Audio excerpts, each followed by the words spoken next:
Let's pull the sofa away from the wall, let's make it an object, let's put a small unit behind, let's put some plants on there and some books. Weirdly, it started making the space feel bigger. We are here to talk about sofas, but we haven't got your credentials at all yet, Ali. Let's talk about you for a minute, because we know George from his amazing background in TV shows that we've loved over the years. But what about yourself? I come from a magazine background. I used to work at Ideal Home magazine actually, and I now freelance. And I design and style room sets for Sofology and bring the trends to life, put their sofas into real room sets, real locations, and then we photograph them. And that sort of works for their PR and sort of general purpose usage website. Ali brings the sofa style I design to life, basically. She's very, very good. So but she's so brilliant. And so I'll work with Sofology. I've designed a number of sofas for them, and I think we've released 4 or 5 sofas with Sofology now.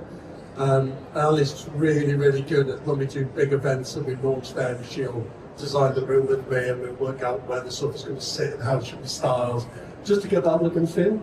Yeah. Okay, we've got some questions that have been sent in already, which we'll come to in a bit. But then, as I say, if you have got any questions, we'd love to get your involvement. Before we do that, just the ambassador role for Sofology, how did that come up? Yeah, it was fascinating actually. I mean, what's great about my job, it's obviously a privilege to make television, but what comes off the back of that is you get approached by companies to get involved in their businesses. And there's obviously lots of discussion about how that might work and what the role might be. Sometimes if I'm a brand ambassador, I might just be the voice for a company and basically lobby government, for example. So I'm an ambassador for Mitsubishi Electric air source heat pumps over here. And we're trying to get people to go from gas boilers to air source heat pumps and make that transition to more renewable forms of heating. So I'll work with them and lobby government and make films and little short videos for them. But with Sofology, it was even more intense than that. It was brilliant because they said, we'd love you to design some sofas for us. Now, I'm an architect. I've never designed a sofa before. I've designed my own dining table and done little one-off pieces of furniture for myself. I've never done something that needs to go into the retail world and actually be able to sell. I mean, if we're being honest, at the end of the day, there's no point designing a sofa that people aren't going to find cosy and comfortable and beautiful to look at and aren't going to buy. That's just going to be a failure. So it was amazing for me when I was first approached to kind of sit with all the team and work with their designers and work with their retail experts about what was going to work, what might not work, what the trends might be, getting into fabrics, getting into the frame design, everything down to the, literally from a handrests down to cushions, what that stitching detail might be. It was a huge learning curve for me. But as a designer, it was brilliant because you kind of get absorbed in every single detail of it. So when you went through the process, I mean, designing architecturally, I mean, that's your bread and butter, you say you know structurally how something works. When it comes to doing something like this, then you have to presumably be guided on the parameters of actually this will work in this style, this will work in this style. Yeah, I mean, it's great that I've got people alongside me who really know what they're doing, like genuinely. So my thing was, my simple brief at Sofology was, let's design a sofa that's unbelievably comfortable. I want to be comfort at number one.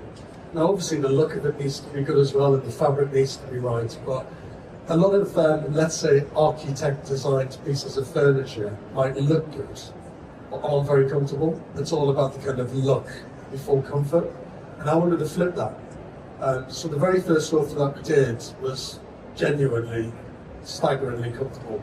I mean, to prove the point, I told my kids that I was working with Sofology, but I didn't tell them about the sofas that I designed. And about 8 months after we designed it, we went into production. Sofa got delivered, and my kids came around and were like, "Oh, Dad, you got a new sofa?" And they'd completely forgotten that I was working with Sofology because I told them like a year before. And my kids fell onto the sofa and went, "Oh my God, that is so uncomfortable!" And straight away, I just called all the team at Sofology. I went, "We did it. We did it." To get that reaction from my kids straight away is everything. Are you always looking for the next piece of joy? Because I mean, architecturally, you're probably always looking to try and change things that makes me brand new, something that's fresh, something that's not just always been done, and another replica. When it comes down to something, was that part of the joy for you? You were creating something completely different for you. It wasn't something that you knew what you were doing. That's a really good question. I mean, I think one or two of the ranges that I've done are quite understated. They didn't jump out as being like architect designs. Do you know what I mean? Like some architectural pieces of furniture just look, I don't know, looks like someone's pushed the funky button or someone's pushed the minimalist button. Do you know what I mean? And people feel like it's going to have a distinct look. For me, it was about being quite classic and timeless and not being just a statement piece that was going to be fashionable for a year and then go out of fashion. So some of them were quite understated. We then did a range called Midland Hill, which was slightly more Art Deco in style, and because I think classic Art Deco style feels quite timeless. So it looked beautiful. We had kind of nice tight radius curves and angles on it, but it was still, comfort was still right at the top of the brief for me. So yeah, I quite like them being understated and a bit more timeless and classic rather than something that's going to date really quickly. And I suppose from a design point of view, Annie, as well, when the sofa can be a bold statement in a room, but it can also be the sort of, it doesn't have to be the star of the room either, it can just be the nice thing you decorate around. So presumably, when you're looking at these amazing things around us here, are you looking for a star item, or are you thinking, when it comes to style, it could be serving both purposes? I think it has to be both form and function, and your ranges were really beautiful for that. And so we want to show something that's inspiring but achievable. So, you know, it might be a trend-based story, but trends aren't meant to be prescriptive, they're meant to be inspiring, and you can take something or everything from that. And the research that Sofology did has almost shown up that the sofa is almost like the new hub of the home, really. People are doing so much more in their living rooms. Sofa yoga, not just working, not just gaming, but spending more time scrolling. So it's about trying to show people what they can do with the space, how it can work, problem solve, inspiring but also achievable. Just to mention, if you don't mind, just going to do a little plug. Like the Sofology stand is like just the other side of the showroom there. And we've got a number of ranges there and all the fabrics there as well. But they've got this little newspaper called How We Live Now. You should go and take a copy of it, because we did loads of research last year about how people view their living room now. So it wasn't just about sofas, it was about the living space, how we use it, and how that might affect how we think about sofa design and sofa trends.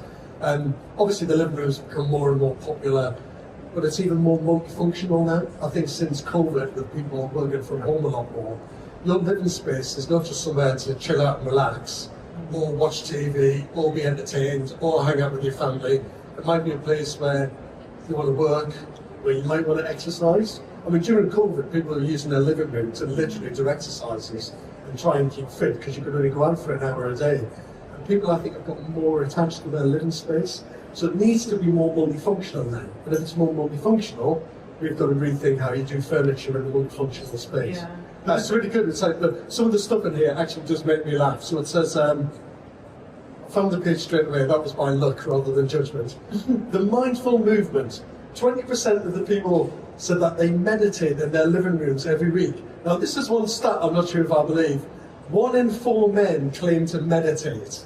Does that mean like they're watching sport? Is that their meditation? I think it must be. I don't think there's 1 in 4 men meditating in their living room every week. That's their meditation. I need peace. I need to be left alone for an hour, for 90 minutes plus half time. Well, in fairness though, on a serious point, it might be that as a space to relax. So they might be just saying relaxation as meditation. They just tick the meditation box. Just tick the meditation box. But, you know, I remember I was telling the story earlier that my dad, bless him, passed away a few years ago. But you know, my dad genuinely loved his chair in the living room. He loved it. He was like obsessed by it. Everyone else was scared to even sit in that chair. You know, that was his chair. And he was so kind of, it wasn't just emotionally connected to it, it was his spot. Because he knew, you know, the TV was in the familiar spot. He could see all the rest of the family, so the rest of the room that was laid out, he could see everyone, and he loved that.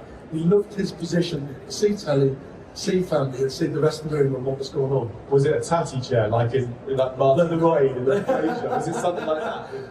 It wasn't that bad. It was actually pretty good. My mum got him to change it once in a while, because if it got really tatty, my mum was like, it's going. And he would whinge and complain, because he was so connected to that sofa. But when his new one turned up, he was like, look at this. Cock-a-hoop, as they say. Well proud of it. And it was, well, we should talk about this, it was one of those like recliners, you know, where the legs come up.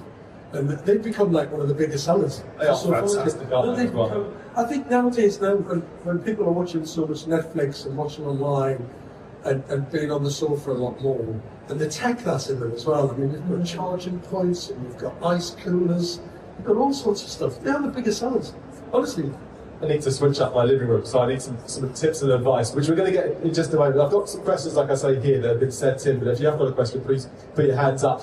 Interestingly, you mentioned just there, George, about how we, both of you actually, how we now use our living space slightly differently, and open plan living has changed a bit as well. So if you've got a big open plan living space, that's going to affect the size of the furniture you want to put in as well. So when it comes to design, you've got to cover off so many different aspects. Like a sofa this size, which is very large actually, but in a humongous living space, you'd get lost, wouldn't it? So you have to think of all these different things. Yeah, I think obviously each space is different, so it needs different treatment, but you work with the space obviously that you have, and people are, even one of the things we were trying to represent, we try and represent what people are doing in their living rooms, and one of the things was, I think I called it sofa socials, where people are entertaining not just in their dining rooms, but also in the living room. So, and I guess this is a little bit more appropriate to the Gen Z, I guess, but you know, using the coffee table and the living room as a space to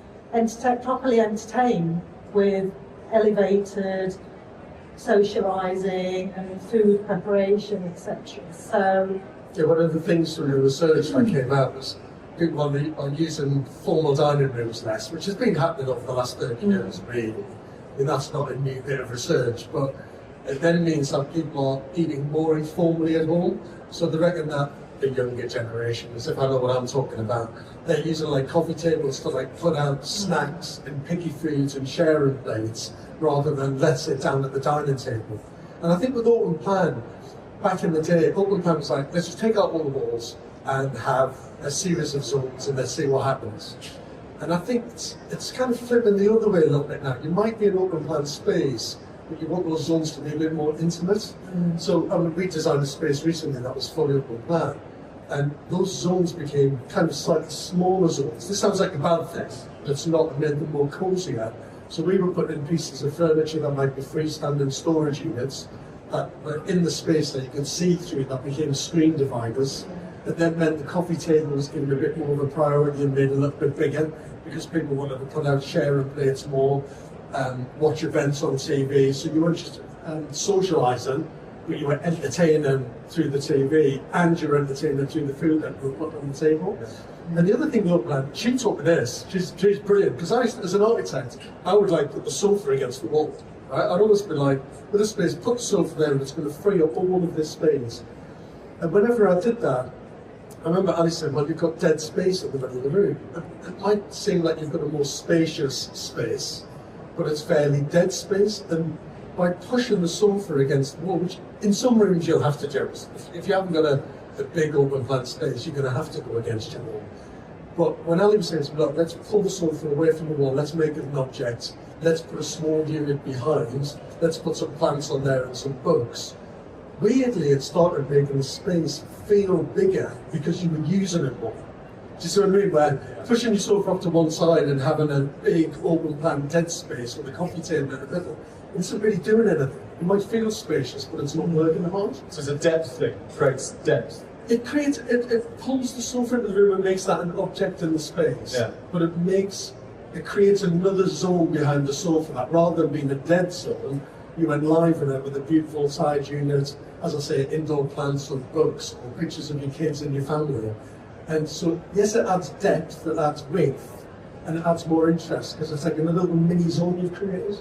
I guess we've got a lot of questions, like you say, but I guess one of the things is we all get used to the space we're in and we get stuck with what we've got. And our living room looks like this because that's the way our living room looks. The TV's there, the sofa's there, the armchair's there, that's it. So That sounds like my mum's house for 25 years. Trying to rethink a space is what sounds like is fundamental to this chat we're having here, and using the sofa as part of it. So I've got a question here for you both. For nearly 25 years, Cox & Cox have been helping people fall in love with their homes, with beautifully crafted furniture and accessories you won't find anywhere else. Their buyers travel the world to bring you original designs, always with an eye for quality and enduring style. From freestanding kitchen units and made-to-order sofas to statement lighting, storage and accessories, their offering captures each new season with a timeless aesthetic and effortless style. Every piece is handpicked with care for a collection that is curated for design lovers by design lovers. The English rustic trend is an evocative and layered look with eclectic accessories and furniture full of texture and character. It features colour in deeper tones with embroidered and printed textiles and natural materials reminiscent of cosy cottages and homely farmhouse style. And when it comes to Christmas, Cox & Cox is the place where festive dreams begin. Their eagerly anticipated festive trends are a highlight of the season, bringing together everything you need from show-stopping faux trees, baubles and lights to Christmas liners and gift wrap. So whether you want a serene, nature-inspired festive decor, a little retro glamour, or a fun, classic, nostalgic family Christmas, Cox & Cox have a trend to match your style. Click the link in the description below to create a home you love to be in with Cox & Cox. This is from Sue from Northumberland. We all love Sue in Northumberland. And she says, I have a 27-foot lounge. Not sure if that's square foot, but anyway, 27-foot lounge with 3 sofas. But I want to create a better flow so it's cosy and functional. Any tips would be greatly appreciated. It's hard to know without knowing what a room actually looks like, but... Well, that's a common room. We did this at the show, didn't we? We sort of separated the room. I guess you need to really remember what your function is for that room. So, I mean, really pin it down, really give yourself keywords and stick to that. And in this room, we did about 2/3 of the room was given out. No, I think it was about a third, yeah. a little bit less than a third. But that worked quite well. And lots of people have this same problem. You've got a big, long room, and how do you navigate through that room, and how do you arrange your furniture? But we actually put quite a lot of furniture in the middle of the room. Yep. Like you said, this a workspace in the middle of the space, and then 2 little chairs at the end. So I think be playful with arrangement and think about how the solution to the problems and how you want to live in that space. Yeah, I think with someone like that as well, it comes back to those 3 functions or uses that might happen there. You want to entertain, you want to relax, and some of us want to work. Right? So you want to relax, you lie on the sofa and you just want to chill out a little bit. You want to entertain, you've got your family around, you've got your friends around, you've got some food out. But there also might be a workspace. And workspaces and living spaces are so common now, it's unbelievable. But I think just to be sitting there working on your dining table starts blurring the edge between what's home and what's work. And I think that's really tricky now. Where we designed a number of spaces where you go, right, that's the relaxation space. This is the bit where it's going to be slightly busy where you're entertaining. And then we've put up some sort of dividing screen, a piece of storage, and then had a little desk working space that's a bit more intimate. Was that, and that's I suppose a COVID knock-on where they went to working from home, now hybrid working, where some people are doing 3 days a week in the office and 2 at home, so we still have that. We still I think it's even more the other way. I think it's 3 days at home and 2 at the office. That's what I'm hearing more common than anything. That changes a lot. That means you're at home for 5 days a week and you're at work for 2, like you're at work. And you do want to shut the laptop and close the door and not be in the office anymore. Like I say, if you're working at your dining room table, then when do you divide your home life to work life? I think that's when it comes down to personal stuff. Everyone's different. Everyone works in different ways. Like my sister, who's working from home 5 days a week, she loves it. And she's very happy going between her dining table and her sofa. And that's her work environment now, and that's it. And she's very happy, and she's done that for 4 years. I couldn't do that. No. I just couldn't do that at all. For me, my sofa is a place where, personally, I just want to relax. Yeah. And I want to watch TV, and I want to have my kids around. I need to have a little separate desk somewhere. Now, it can still be in the same space, but to me, it needs to feel like the looks. I don't need much. It's enough space for me to sketch and draw, get my laptop out, and that's it. Probably only needs to be like 1.2 meters wide.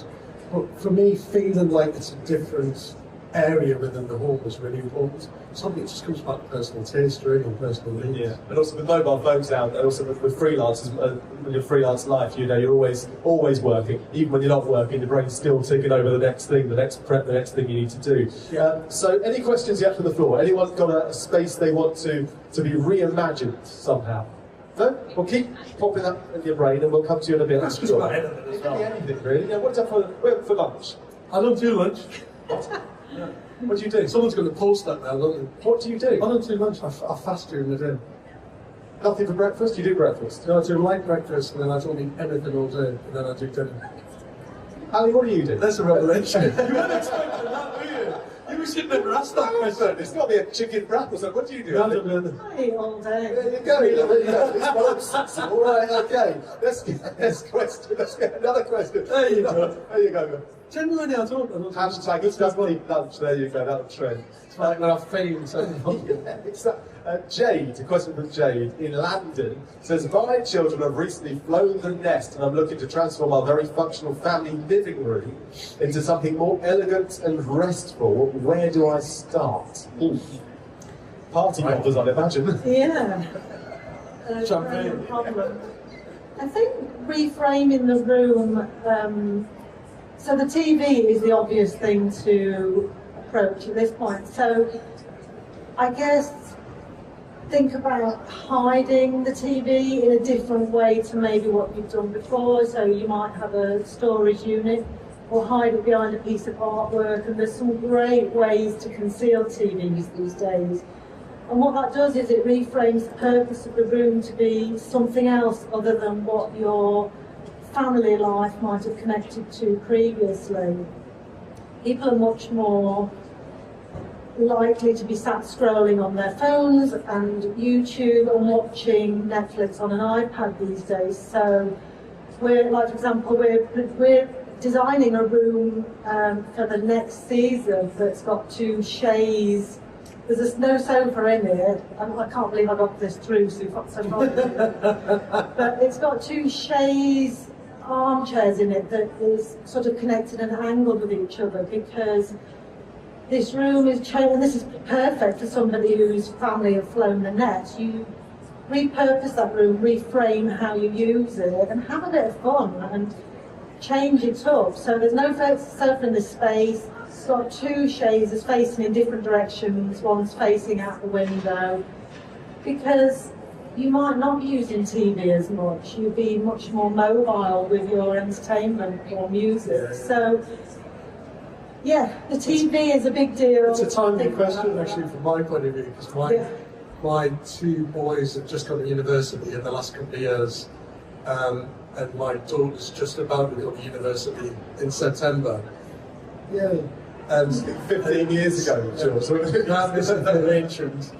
And actually, it brings back memories, because they came to Ideal Home Show with me when they were 8, 6, and 4. Can you remember? And there was like this modern design treehouse. The treehouse sounds really basic. It was a really funky, cool treehouse. And me and my kids slept here overnight. We stayed in the treehouse at Ideal Home Show all night and all the next day. And my kids loved it, right? There was nice sofas in there, by the way. And my kids loved it and would sneak out, and the security guards would let them run around and steal sweets and stuff from all the stands during the night. But yeah, my kids are a lot older now, so they've flown the nest, and it's really interesting that my living room was genuinely my Sofology sofa that I designed, the Brantwood. And that was against the wall. Because I wanted more space in the middle of the room for beanbags for the kids, because the kids loved beanbags.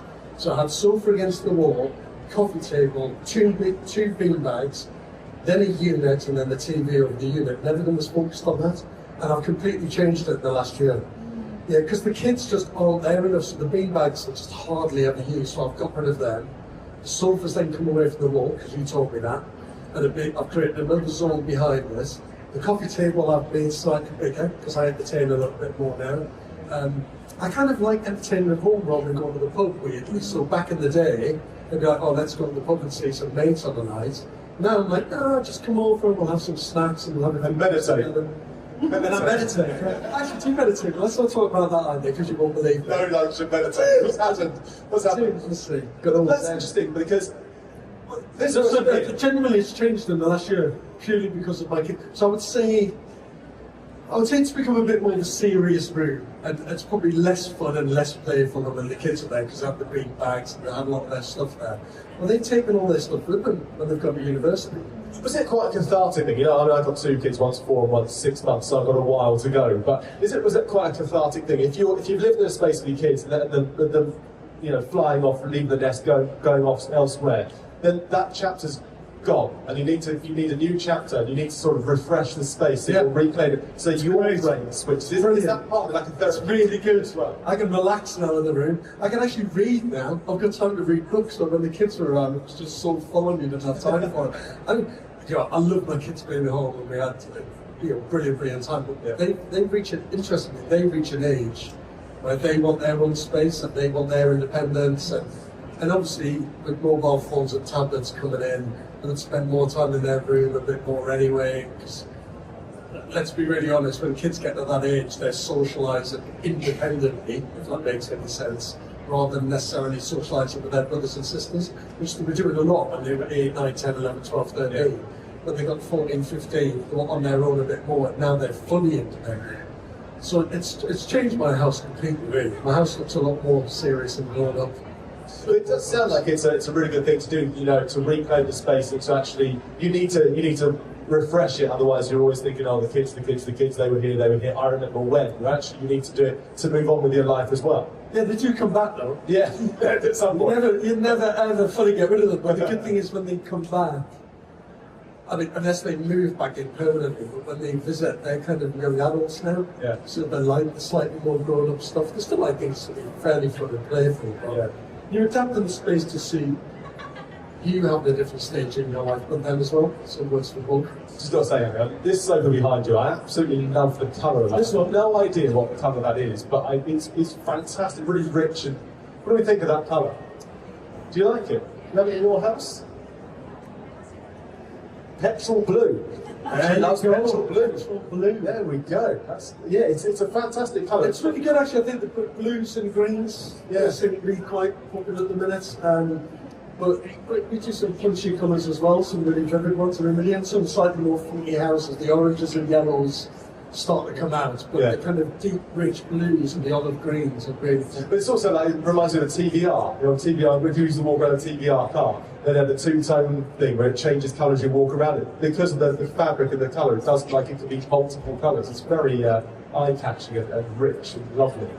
With tips for people with their interiors, you can either go this sort of colour, which is what I have in my house with a sofa. You've got sofas that colour and you've got a kid that's I know. 1 in 4. Yeah. Oh, you call it sofology in weeks with your sofa. Already on the phone. Weeks. Is your sofa that colour? Yeah, but it was. It's not. It's a bit more black and brown and things. But yeah, she's my 4-year-old's very good. We have to tell her off all the time. Don't go near the sofa with that pen. What are you doing? What are you doing? It's a constant battle. But when people think of the space, and we were talking about colour choice and things too, should you use the sofa as an anchor point, then style the rest of the room around the colour of the sofa, or come up with a colour scheme for the room and then go and buy a sofa that works with that scheme? Or is it a complete combined decision?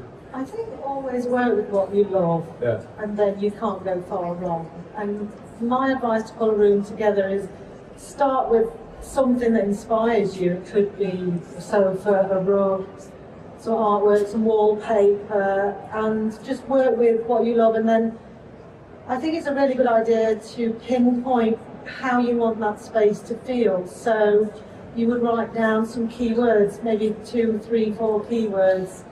And if all of those purchases and ideas come back to that, then you should result in a room that really nurtures your well-being and something that you love ultimately. So actually going around showrooms is a really good place to start as well, because you don't have to buy straight away. You can have a look around and see what you like. And actually this would be really nice. This rich blue, petrol blue, would be a fantastic starting point. Yeah. I think it's interesting though, I've seen it happen in a number of different ways, because obviously, as well as being involved on the retail side, it's Soulfology, I'm obviously designing people's houses all the time, and when I'm making programs, you're out there and you're seeing how people make decisions. I mean, some people will pick a sofa and design the room around the sofa. I've seen that many, many times, because for them, the sofa is probably the most dominant thing in their living room, really.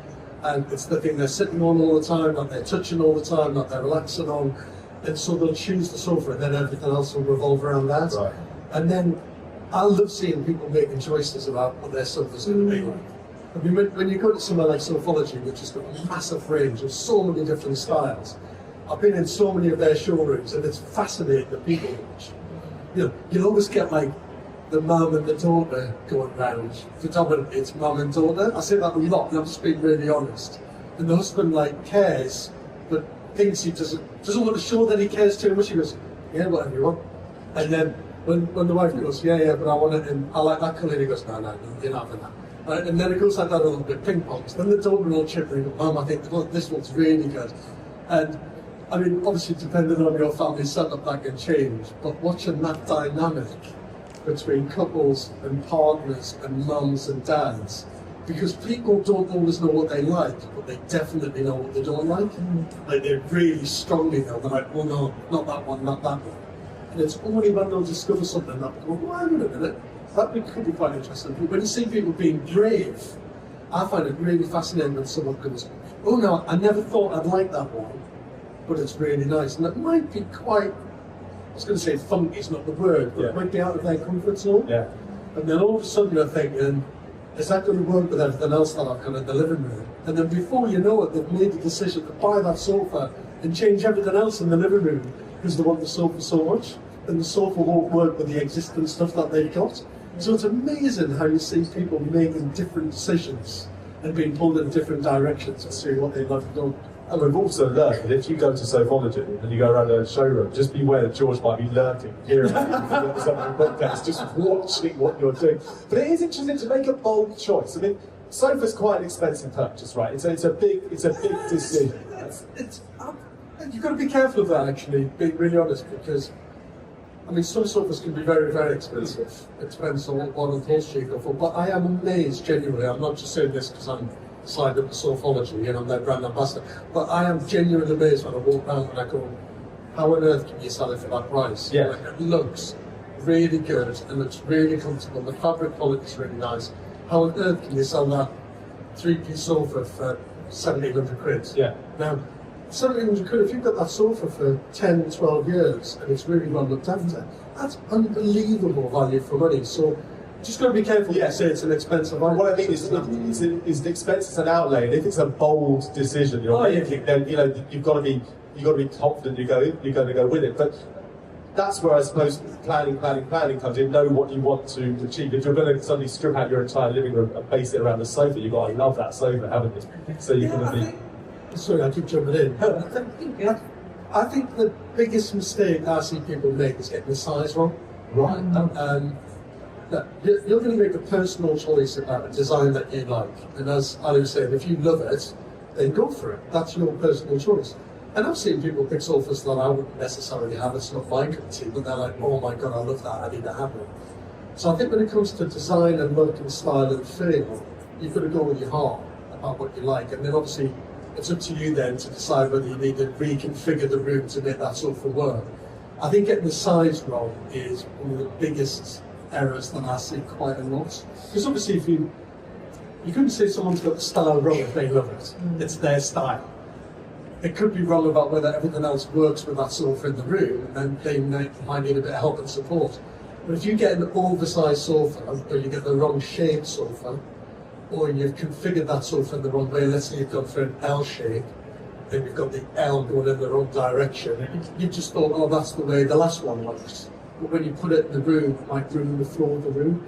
So size and shape is where you can make a big mistake. I don't necessarily see loads of mistakes with style, because you can recraft your room around the style that you chose, if that makes sense. Yeah. And having an oversized sofa, massively oversized in a tiny room, is just awful, I think. If you're like, oh, I loved it, I wanted a big sofa. And you're like, yeah, but to the detriment of everything else in that space. So the sofa dominates, but it dominates too much that it ruins the rest of the architecture in the room. I suppose from an architectural point of view, that's quite a frustration for you because your proportions are important when it comes down to design. Yeah, I think it should just be frustrating for them. Yeah. They've got to live in it, not me. But it's just a real shame if you see something that's either undersized or oversized, or it's been configured in the wrong way that the floor of the room doesn't work so well. And I mean, Ali's absolutely brilliant at it, where she's like, for the floor of the room to work, I think it should be for this size, in this position of the room, and then this is how this family live, and it makes the architecture work as well. It's not just about sofas, you want any piece of furniture in your house to work well with the room that you've got. Yeah. And if it doesn't, it's always going to be a problem, it doesn't matter what style it is. So with that, anybody got any questions, by the way? Lady here's got a question, we'll run over to you with the mic. What we'll do, rather than the other questions here, while we get the mic over there, some top tips then, because I'm conscious of the time, some top tips for people when it comes to finding the right sofa for their space. What advice would you give that all these lovely people could leave with today, Anne? I think good old-fashioned visiting the showroom. You know, we're so used to buying lots of things online these days. I don't know how anyone can buy a sofa online. I don't know how much that happens in sophology, but you've got to be super brave, I think, to buy a sofa online. A big important item like that, that's going to be in your living space for God knows how many years. I mean, for me, you've got to be able to sit on it and touch it and feel it, and you've got to sit there and think, do I want that fabric, or do I not want that fabric? Do I want it to be foam? Do I want it to be something else? And I think people are coming back round to doing that, where everything was, you can buy everything online, but I think people are coming back round to the whole idea of showrooms and shopping, IRL. It's like, even that, it just amazes me. It's not like buying clothes, is it, where you're just going to send it back? Send it back, yeah. And your sofa turns around like, I don't really like this, we can go back tomorrow. But it's funny, isn't it? People that purchase are very odd. Like houses, the biggest, single most expensive thing we'll ever buy in our life is a house, and people go and decide on one viewing. And it can be like, oh, I want this house, that's the house I'm buying. And it can be the same for a car. One test drive, you buy the car, 30, 40, 50, whatever it is, £1,000 and higher. And these sorts of things, we're talking, a purchase, it's an amount of money, and it's going to be something that you have for a decent period of time. So you've got to be fairly confident it's the right thing. It's like the 3 C's for me. It's coziness, comfort and character. They're the kind of 3 things that are really, really, really important. But obviously as an architect, I'm going to say, get your measuring tape out, measure the room that it's going to be in, like genuinely measure it out. When you go into a showroom, you measure on the sofa, and the sophologists and all the teams that work in store are fantastic. So if you show them your room plan, and look at where doors are and where you're going to walk, and you can say, right, to get into my living room, I go through this door, and then go through to my kitchen, and go through that door, and they'll work with you to talk about how you can reconfigure the layout of the space to make that particular sofa work. So I think space planning and having that tape measure in hand and taking the tape measure to the showroom and then looking at the type of style you want to make sure you get the size right is massively important. It's interesting how flow and usage of the room it seems to be, everything comes back to that. Don't just go the room is this by this, but we use it this way. This room is, it's a flow. We want to get from point A to, we're always crossing this bit here. So you don't want to whack a sofa in the middle of it, but using that flow. I haven't really thought about that. I'm always like, the room's this big, therefore the sofa goes there. That's just how I am. And also I think I think people are much more aware about how to create more homely spaces. So it's not just your sofa, it's about having side tables, you're going to have a footstool, you're going to have an ottoman, what's your coffee table going to be like. So you might, certainly when you go to sophology, you might buy multiple things, you're not just buying a sofa. Yeah. They do like these amazing footstools that have got integrated storage spaces inside them. So if you've got kids love sitting on a little footstool, and if they've got toys, you might just chuck them inside the footstool and store them out of the way. So there's very clever multifunctional pieces of furniture that we do that aren't just about the sofa, it's about the accessories around it. Or the coffee table. My daughter loves sitting on the coffee table. What's that about? Yes. Yeah, what's your question? Yes. You know my call it quite close. Yeah, Can you hear me? Yes. Okay. Very interesting. I mean, sofas are a major piece of furniture that you're going to spend a lot of money on. But one of the things I feel is quite important is if you have animals, for instance, dogs or even cats, but especially dogs, how easy is it to actually, for me, my consideration when buying a sofa is, can I wash the covers? Can I clean them? How much does Sofology invest on technology to keep those sofas clean? Because frankly, You know, you could tell that little nut to get off the sofa 100 times, just like children, they're dirty hands, but they don't listen, right? Yeah, I think, I mean, And that's actually quite important. It's got, I mean, if you want to stand afterwards, you'll see a whole range of fabrics, and ones that are more durable than others, ones that are more pet-friendly than others, ones that aren't going to hold fur as much as others, ones that are washable.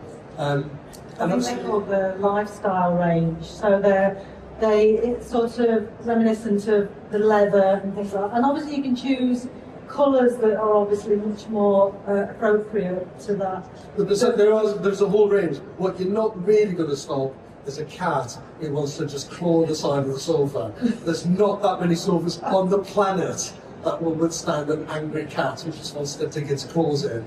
But there are kind of pet-friendly fabrics you can see on the stand. They're called lifestyle fabrics, particularly with Sofology. But I think also just committing to the idea that with pets and children, the sofas are just not going to last that long as long anyway.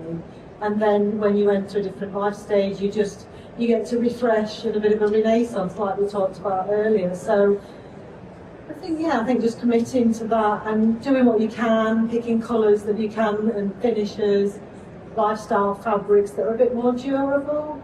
But those pet-friendly ones will make your sofa last a lot longer if you've got pets. There's no doubt about that. Go over to the stand. Listen, they'll help you out. Great stuff. So I suppose it's a case of, you know, you were saying, George, think about what you're going to use the space for. And if it's going to be a pet space, if you're going to allow your dog and your cat in that space, then you have to factor that in. But if the dog are banished from that space and they live out in the conservatory, then maybe you can factor that in a bit more. Or you could be really daft and have a 1-year-old and a 4-year-old and a sofa this colour. Yeah, I know. Which would be like, who would do that? Who would do that? I think you need to check out the lifestyle. I need to do many things, Ali. And I think, I don't mean to sound like it's a kind of scary journey to be on, because at the end of the day, some people will just pick something that they really like and they'll just go for it and they'll make it work.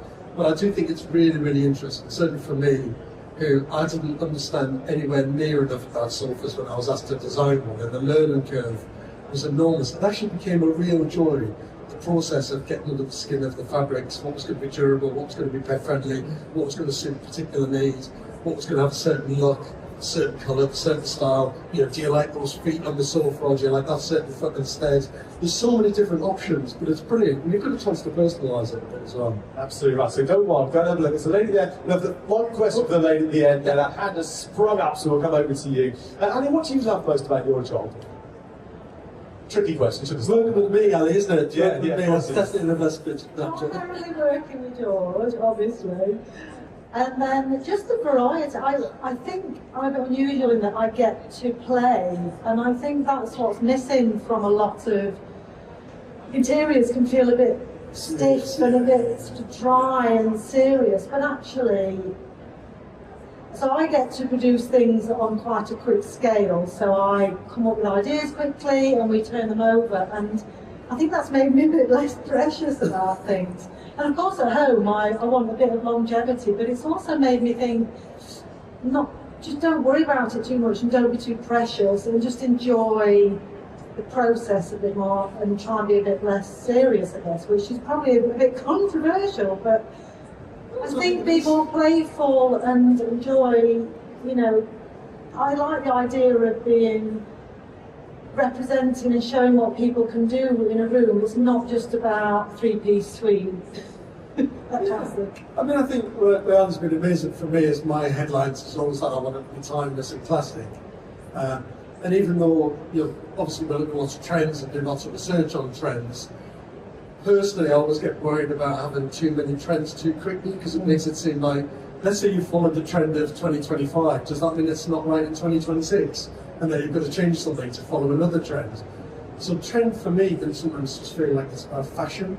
But they don't cross over for interiors, they don't move that fast. That's true. It's obviously slower. I just think timeless, classic, good design lasts for decades. It's not a new football shirt every season, the new football shirt thing, and that's the whole point. And you were making that point about the sofa. Yes, okay, the initial, the price you pay might be, you know, a substantial amount of your savings or that you're working for to buy, but actually if you times it by, divided by 10 years, it's actually a relatively happy price point. It is, but also I think with my kind of environmental head on, I think it's good for us to be able to design sofas that are durable, that suit lots of different needs, that last a long time, and aren't just being chucked in the tin. Yeah. Because that's what used to happen back in the day. But with a really good sofa, you know, it's like a hand-me-down, isn't it? If you get tired of it, you might hand it down to your kids, and the kids are like, yeah, I'll take it, it's great. Yeah. You know what I mean? So if you can get a sofa that lasts a long time and stands the test of time, not just in terms of build quality, but look and feel and style, brilliant, you're going to get 15, 20 years out of it. Fantastic. I won't get 15, 20 out of mine. You're going to get 5 weeks out of yours, Maybe there'll be a fire in the garden next week. Yes, madam, yes. That's actually a really good segue into what I was going to ask. Perfect. What's Sofology's take on reupholstering an existing sofa? Like, for example, I have a 3-seat sofa, I've got 7 years, so much life left. Cosy, comfortable, but it could just do with a bit of refresh. However, the reupholstering is actually working out to probably be more expensive than buying a brand new sofa. So is that something that Sofology offer? And where do you stand with that? I think we'd have to ask. I'm not at the speed of reupholstering sofas. I'm the wrong person to ask. I'll just design the new ones. Obviously, if you've got a well-built frame, as you said, it's really comfortable, reupholster that is the best thing to do. I did a sofa for them called the Gaia, which was like, I think, one of the most sustainable sofas in the world. It was staple-free. Staples were a big problem with sofas because if you staple all the time, if you ever want to repurpose that sofa, you end up kind of ripping the whole fabric off, sometimes damaging the frame. So to do it where you can easily remove the fabric and then reupholster is a brilliant thing to do. Sometimes I think getting the local upholstery companies is probably the cheapest and easiest way to be able to do that. The fabric is really expensive, actually. Yeah. You can find a local person who will do it, but the fabric that is durable and appropriate, rub count, etc., for a sofa. And obviously, a lot of people don't want to think about that. It's all done when you buy it ready-made, but it's a really appropriate question. Yeah, I mean, the Gaia one is designed that you could replace the upholstery really easily, not damage the frame, but it could be redone. But Sofology won't come and upholster that sofa for you. You have to do it separately. Or find yourself a local upcycler, somebody who wants to take it off your hands for a small fee and then put that money towards a fantastic new Sofology. It's really thinking like that, because it does seem like a shame to just get rid of your sofa when it's really comfortable if you just want to change the look. But personally, it's just my own advice, and just get a local upholsterer to do it for you. Great stuff. Thank you very much.